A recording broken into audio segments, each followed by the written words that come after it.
For a decade, David Walliams wasn't just a judge on the global phenomenon of Britain's Got Talent. For many, he was the show.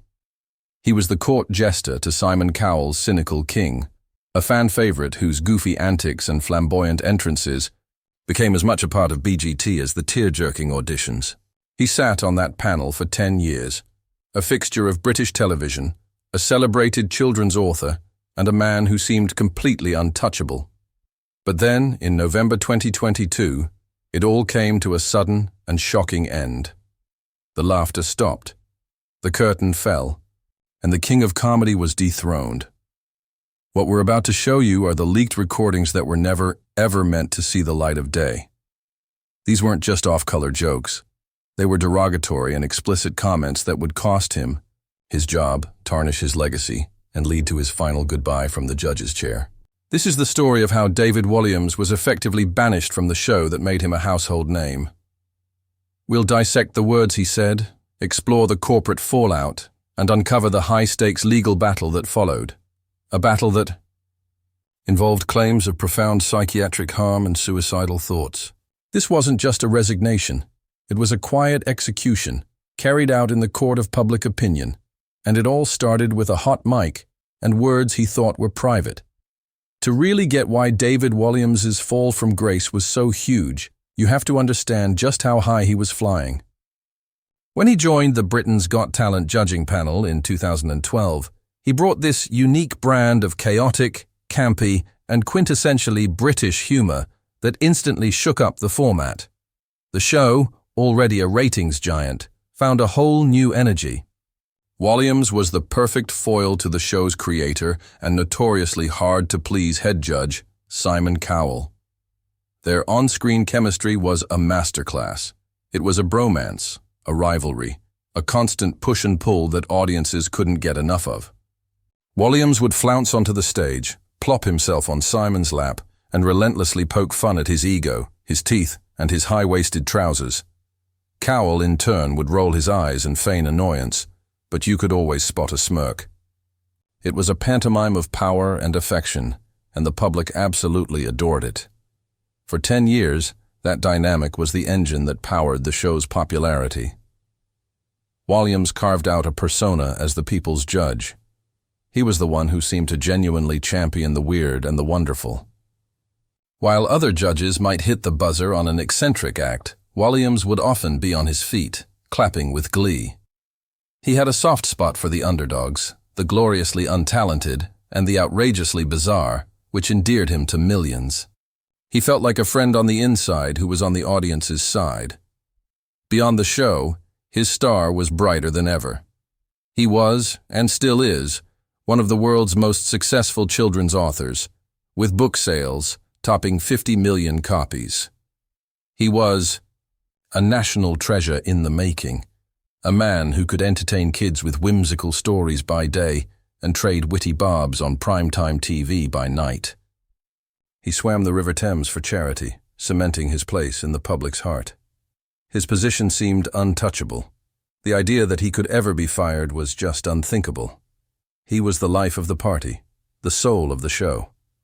But behind the scenes, a different story was being recorded. Literally. And that recording would prove that even beloved institutions can come crashing down. The stage was the iconic London Palladium in January 2020. Britain's Got Talent was filming auditions, and the atmosphere was a mix of nervous energy and slick TV production. The lights are hot, the audience is buzzing, and the pressure on the acts is immense. For the judges, though, it's a long day at the office. They sit through dozens of auditions, and the breaks in between are a chance to decompress and chat. But here's the thing about modern television production. Off-duty doesn't really exist. It's now standard practice for microphones to be left on continuously, capturing every whisper and unguarded comment. These soundbites are often mined for gold for spin-off shows, to give viewers that behind-the-scenes feel. The judges all know this. Yet, in the bubble of a long filming day, surrounded by colleagues and friends, it's easy to get comfortable. A false sense of security can creep in. It was during these breaks that David Walliams spoke the words that would end his BGT career. These weren't public statements. They were, as his lawyers would later argue, private conversations. But they were being recorded. Every syllable was captured by the microphones on the judging desk, transcribed and stored. For nearly 3 years, that audio just sat there. The 2020 season aired, the pandemic hit, and Walliams continued his reign. No one outside a tiny circle at the production company, Fremantle, knew what was on those tapes. The comments were a ticking time bomb. The long delay between the recording in January 2020 and the leak in November 2022 adds a layer of mystery. Why then? Who leaked it? A disgruntled employee? A calculated move?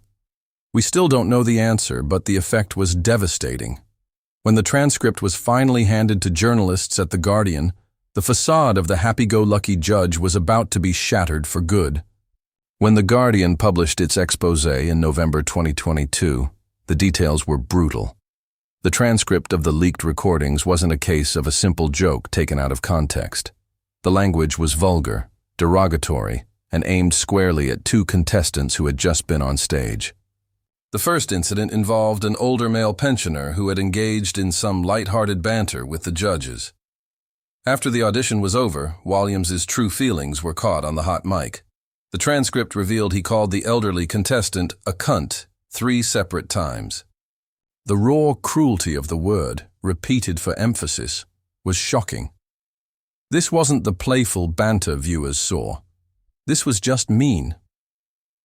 The second incident was arguably even more disturbing because of its sexually explicit and demeaning nature. A female contestant had just finished her audition. After she walked off stage, Walliams was recorded saying, "She's like the slightly boring girl you meet in the pub that thinks you want to fuck them, but you don't." He didn't stop there, adding, "She thinks you want to fuck her, but you don't." Then he continued, "I know, she's just like, oh, fuck off. I was saying, she thinks you want to fuck her, but you don't. It's the last thing on your mind, but she's like, yep, I bet you do. No, I don't. I had a bit of a boner, but now it's going. It's now shriveled up inside my body." The comments were breathtakingly offensive. They were dehumanizing. He reduced a contestant to a sexual object, invented a desperate persona for her, and then crudely discussed his own body. It was a world away from the charming persona he projected on camera. This was misogynistic language, spoken with a casual cruelty that stunned the public. And the fact that he was a celebrated children's author made the hypocrisy even more glaring. The Guardian's report also made it a point to note that none of the other judges, Simon Cowell, Amanda Holden, or Alicia Dixon, were heard making any similar remarks. The ugliness on that tape was Walliams alone. The moment the story broke, the fallout was immediate. News of his comments spread across social media like wildfire. The public reaction was a mix of shock, disgust, and betrayal. Fans who had admired Walliams for years felt like they'd been had. How could the man who wrote heartwarming children's stories be capable of such private contempt? The carefully curated image of lovable David disintegrated almost overnight. He was no longer the court jester. He was seen as a two-faced hypocrite. The comments were particularly nasty because they punched down, targeting ordinary people who had put themselves in a vulnerable position. This wasn't edgy comedy, it was bullying. With his career going into a nosedive, Walliams issued an apology. He said, "I would like to apologize to the people I made disrespectful comments about during breaks in filming for Britain's Got Talent in 2020. These were private conversations and, like most conversations with friends, were never intended to be shared. Nevertheless, I am sorry. On the surface, it was an apology, but for many, it rang hollow. The core of his defense was that these were private conversations. To critics, that wasn't an excuse. It was an admission. It suggested the problem wasn't the offensive thoughts themselves, but the fact that they'd been made public. It felt like an apology for getting caught, not for what he'd actually said. The production company, Fremantle, released its own statement, saying the language was inappropriate and that Walliams had been reminded of his responsibilities. ITV, the broadcaster, also distanced themselves, stating, "We do not condone the language." It was clear the corporate machine was turning against him. The apology did nothing to quell the firestorm. One's true character, many argued, is revealed when you think no one is listening. His fate on Britain's Got Talent was all but sealed. In the weeks that followed, an official silence fell over the Britain's Got Talent camp. David Walliams never formally resigned, and ITV never officially announced his firing. Instead, it was a slow, public phasing out. It became painfully obvious his position was untenable. A family-friendly show couldn't move forward with a judge who had been exposed making sexually explicit and derogatory remarks about contestants. Behind the scenes, the pressure must have been intense. Was he pushed, or did he jump? The ambiguity was likely intentional, allowing everyone to save a little face. But the outcome was never really in doubt. Walliams was out. His 10-year run was over. There was no tribute, no best of montage, no fond farewell on air. He was, in effect, erased from the show's present. The man who had been the life of the party was suddenly gone, and the show moved on as if he'd never been there. This silent removal was perhaps more damning than a public firing. It suggested his conduct was so toxic that the only solution was a clean break. His time with the BGT family was over. Just when everyone thought the saga was over, it took a dramatic legal turn.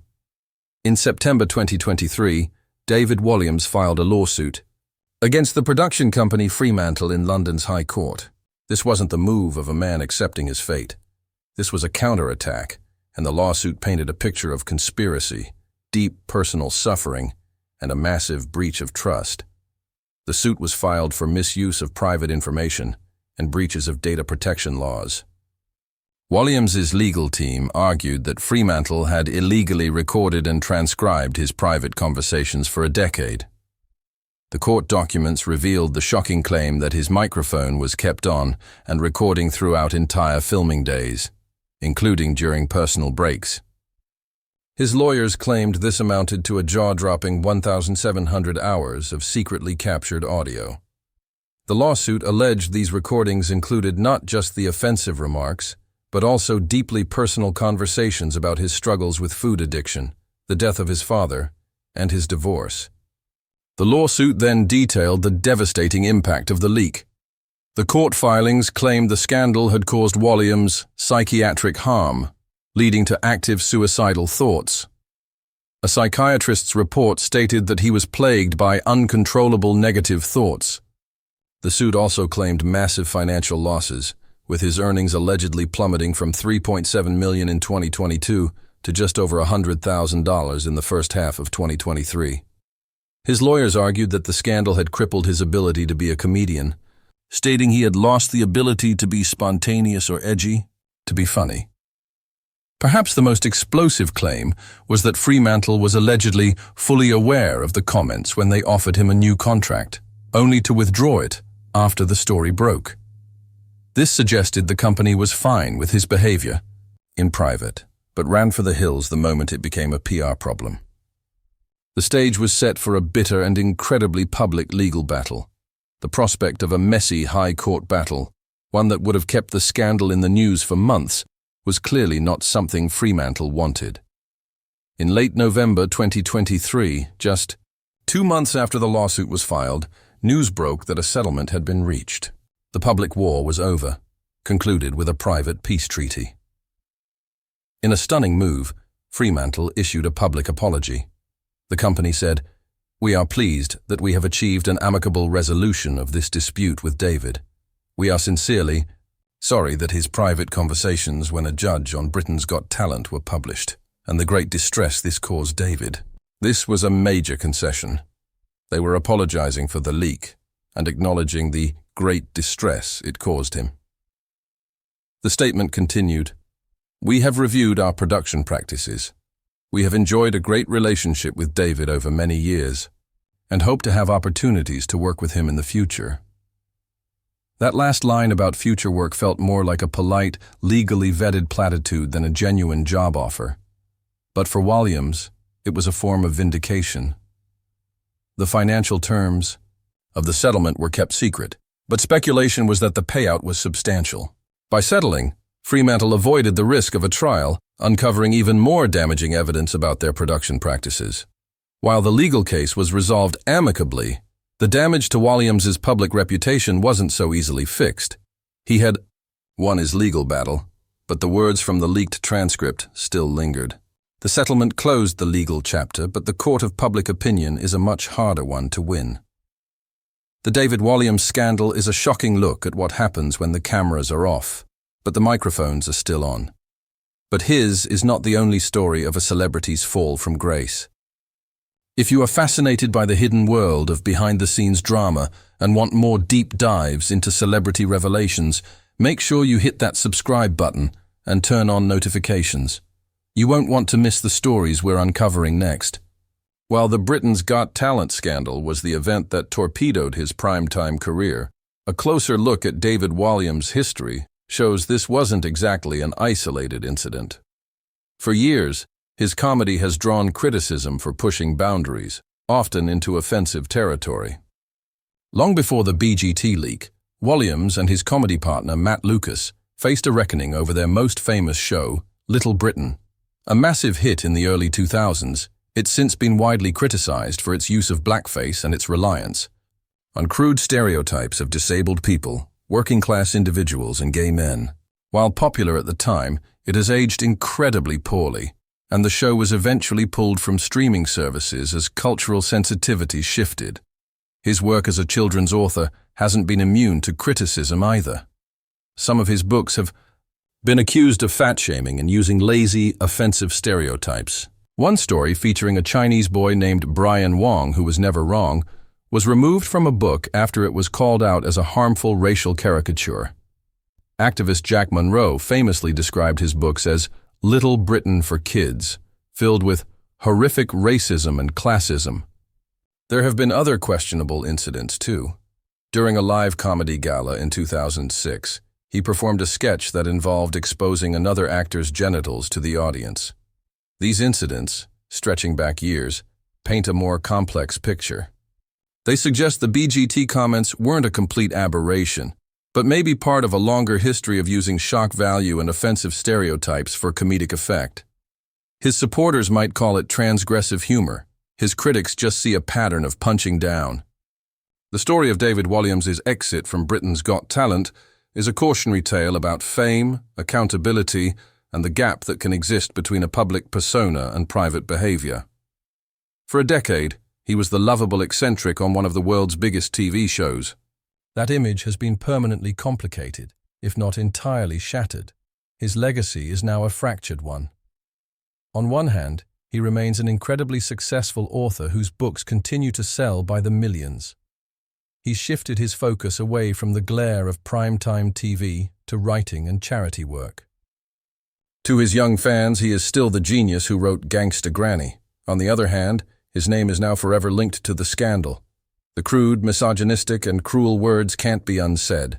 They will always be a part of his story. His legal victory against Fremantle, while getting him an apology and a payout, didn't erase the original offense. It simply proved that powerful people can be victims of data breaches too. His departure from BGT was a quiet one, but the message was loud and clear. His story serves as a stark reminder that in an age of hot mics and digital records, there's no such thing as a truly private conversation for a public figure. So was he the victim of a vindictive leak and an oversensitive culture? Or was he a man whose ugly private thoughts were simply, finally, exposed to the light? David Walliams' journey continues, but whether his legacy will ultimately be defined by his beloved books or his bitter words is a story that's not over yet.